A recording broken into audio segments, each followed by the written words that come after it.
I must go. To this day, my grandfather stepped down and decided he wanted to retire. So he handed me the keys to the farm, but I found out it had a $1.5 million debt over his head that I need to pay off in 5 years. Will we fail? Will we succeed? Find out today's video. Well, ladies and gentlemen, it has been a little bit of time. We are already in April and we have a lot of stuff to do in April. And we kind of started off this kind of year a little bit different because in January I decided to sell both of my combines, headers, and all that stuff. So right now I have no combine going into this season with, of course, wheat right around the corner, all that stuff. We have no combine. So I'm coming over to the dealership to take a look. We got a lot of money and I think we'll be able to hopefully purchase it because they told me it's about $200,000 with the headers and all that. It's an older combine, but it's gonna be a lot bigger of one that could help out the farm a lot. All right, just gotta go ahead and pull on into here and say hello to my little friend. And that is no little friend right there at all, actually. Oh my goodness. So first off, they did tell me this was going to be a honeybee header for this combine. So this was a package deal that they got in on trade.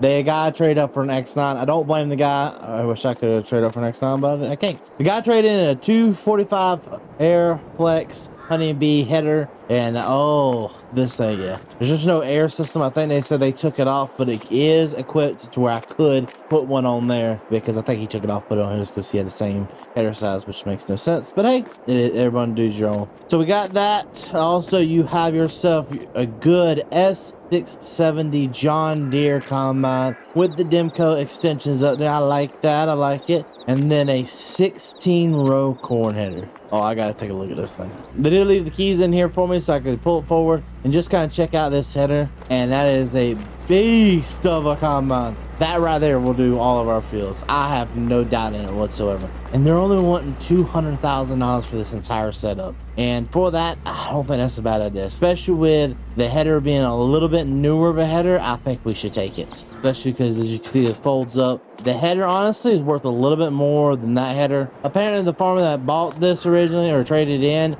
he had a massive wheat operation, so ran a ton more wheat through this right here than he ran corn through that right there, which is kind of backwards the way I like to do stuff. But hey, I ain't gonna complain. So I'm gonna come in here and talk to the salesperson, see if we can get a deal marked out and hopefully get 190. I'd be happy with that, but if we can't, I understand. All right, thank you, man. Thank you for that as well. So that was $197,000, which honestly could have been a lot worse. Hey, I got at least a hat though. Apparently the hat's worth about $7,000. We don't talk about that apparently around here. Got myself a new hat, as you can see here. But yeah, we officially do own this. So we do not have a combine going in this season. And I'm actually really stoked about this combine. This is a combine I really wanted. I didn't think we could afford it, to be 100% honest. What I am going to do is they said they'll deliver the combine to our house. I'm not going to drive the combine. They'll deliver that. But I am going to take the honeybee header just so that we already have it down there and they don't got to worry about transporting 2 vehicles. And also we can go ahead and run through it and make sure it's ready to go because wheat harvest is not too far away. Let's go ahead and back it up on here. So we do have $146,000 left. And we have not even touched really much of our grain. I've been kind of living off the majority of the money that I made with the last corn sale I did. And we lived high on the hog, didn't have to really worry about bills. We actually have another source of revenue coming in now because our heifers finally gave birth. So now instead of only having 20, we have 41 head of cattle. And another really big thing I found out the other day is we don't really have a lot of space for pigs right now. So we're kind of growing out our current pigs, but our pigs that are creating babies still, those pigs, we're going to keep them for a little bit and let them keep producing them so that we can take those babies and sell the babies off for an extra little bit of money because we've honestly paid off almost $200,000 of the $1.5 million loan. As you can see here, $1.5 million. We have it for $20,000 a month, and we've paid a good amount of payments in it. There's still too many remaining. I want to see if we can pay it off. I do have one more thing I want to buy today. It's not going to be from a dealership. I have one of the local dairy farms. I've been talking to him. He said that he has an old milk trailer that he's trying to get rid of because he wants to buy a new one. And if we can buy his old milk trailer, use it for our own benefit, I don't think there's anything better we could deal with. So we did go ahead and contact the guy who owns this, and we've actually went ahead and written up the lease for it. And as you can see, we do now officially own it. Now, of course, I'm actually just going to pay somebody to come out here and oh, pretty decent soil. I don't know about these soil types, but hey, I think we'll take what we can get and not really pitch a fit with them. All right, just gotta turn on into here. All right, and we are home free. Man, this header is beautiful. Honestly, more technology advanced than any other header we have here on the farm, or any other thing we have here on the farm. So sadly, today can't all be just playing with new toys and stuff like that. We do gotta get some stuff out in the field and going, because I don't really want to plant today, or really can't plant today yet, but we can worry about certain things like pH levels on certain equipment. And one of the main things I've seen is we have some bad pH levels, especially in the fields where we had corn. I really want to go ahead and just throw down some quick pH on them and hopefully get them cultivated under as well. I don't think we're going to worry about cultivating them under just yet. I'm going to at least let one rain hit and then do them a little bit later this month. I'm going to let them sit for probably about 4 or 5 days, cultivate and plants pretty much right after we cultivate. But to get at least started, we need to at least take the old William out, just get her started. I'm going to get her started on the field right behind the farm, just so she's going. All right, looks like he's doing a pretty good job while he gets our pH values here at least brought back up to what it should be, so that we can get some good crop in the ground. I am going to focus on getting the bales out of those fields. So I've yet to go pick up the bales out of those other fields, and honestly, we really need to do it quickly. So one thing we are going to do, we're going to use the old Mack truck to get the actual trailer we're going to be using. So we don't have a flatbed trailer. As much as I do want one, we don't have one right now, so the old Titan's going to have to do. And what I am going to do, just to kind of make stuff a little bit better, I'm going to put the old Titan on the back of the semi truck, just so we have that little bit more oomph out of the machine and don't have to worry about the other one. All right, I'm going to throw that strap there and throw that strap there. We should be good to go. And we should have plenty of room to load onto the trailer, so we're set to go. Let's go get these bales, load them up on the back of this trailer so that we can bring them all home and don't have to worry about them anymore. And yes, I do know they did sit for a lot longer than they probably should have. All right, and go ahead and back this thing on off. Now we just got to get all these bales loaded up. I do know we did a pretty decent job making sure that the bales were put in nice, neat piles. Or at least this one was, and so was the other one. Made sure it's put in like at least neat row. But I'm gonna try to load these up and get them all, take them back to the farm and go get the other set, which I'm starting to remember we did a lot more bales than I remembered.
You know, it kind of sucks when you forget you have a Demco trailer that's just been not here forever. Oh my lord. Well, let's go put this up and actually hook the Demco up, because we're going to definitely need it for this next one.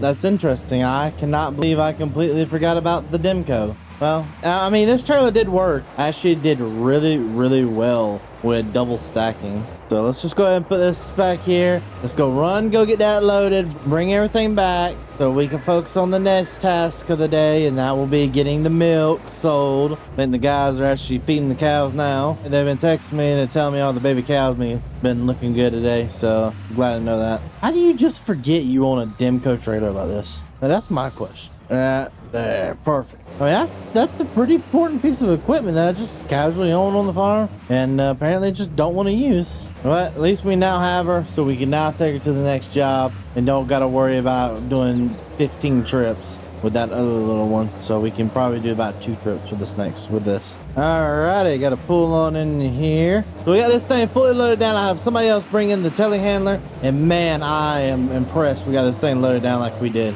It almost looks too good, but I'm not gonna put it up in the shed just yet. I'm gonna let one of the other guys do that. I'm just gonna park it over here out of the way just so we got this done. Then we gotta go immediately run. We gotta go to the dairy, kind of see what they're looking at for that trailer, because that dairy trailer is very important and very crucial for our next step of the farm. Now, I'm actually gonna park this just to keep it out of everybody's way. I'm gonna park it right here out of everybody's way. There we go. Take this old rig. The next step, of course, I'm gonna be looking at Facebook Marketplace here soon. I want to see if I can find like a good 18-wheeler, something nice or something nicer than what we got here. Just something that I can run and have something simply that's gonna be better and not gonna get pushed around. It has a little bit more front end weights. Alrighty, here we are. There's the old lake, and my friend told me just meet around there. He has already pulled out, and my oh my, there that trailer, it looks beautiful. And especially with what we're doing right now, it is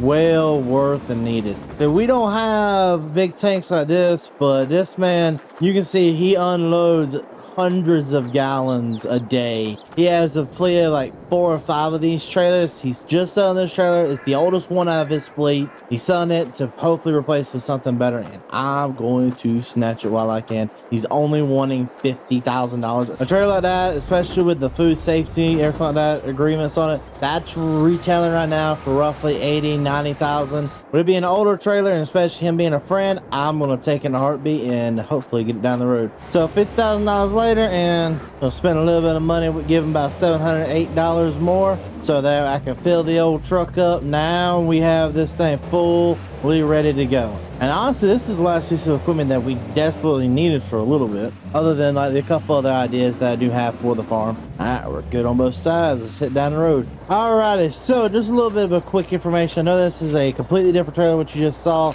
The other trailer didn't work. I sat here trying to make it work, and it would not fill up with milk at all. So I just did the simple thing and swapped it out for this trailer right here. Same price. Really, I'm just gonna keep it the same price. Technically, this was cheaper in the store, so I just reduce the price down a little bit more just for you guys, just so you guys did know a little bit more information. But we'll just go ahead and take this trailer on down to the Casey's General Store, because that is where they're buying the milk, and let's go sell the milk and hopefully make ourselves some fat stacks of money. Alrighty, we're here at the general store, and they have us just pumping into their supply in the back. I don't get how they work here, but hey, we'll sell them all of the milk they would ever desire. So that was $64,000 to our name. Actually, a little bit more than that. So we made a good little bit of a profit there. So now we just got to take this back to the farm, refill it, do this a couple of times, and we should make some decent money doing it. All right, I'm gonna head back to the farm now and get all this done. I believe that's all the time we have for today. In between episodes, I'm going to get all of the milk sold. I'm going to get all of the corn and beans sold that we can. I'm going to leave some of the corn so we have something to feed the pigs, but I'm going to sell most of that. Just going to get everything cleaned out because we got some decent prices right now. So hopefully we have enough money going into this regular season. We can make a good pure amount of profit, especially because I got some nice good old demos coming. It should be pretty nice for this winter. So ladies and gentlemen, thank you so much for the support you should be. My entire family here. See you guys in the next one. Peace.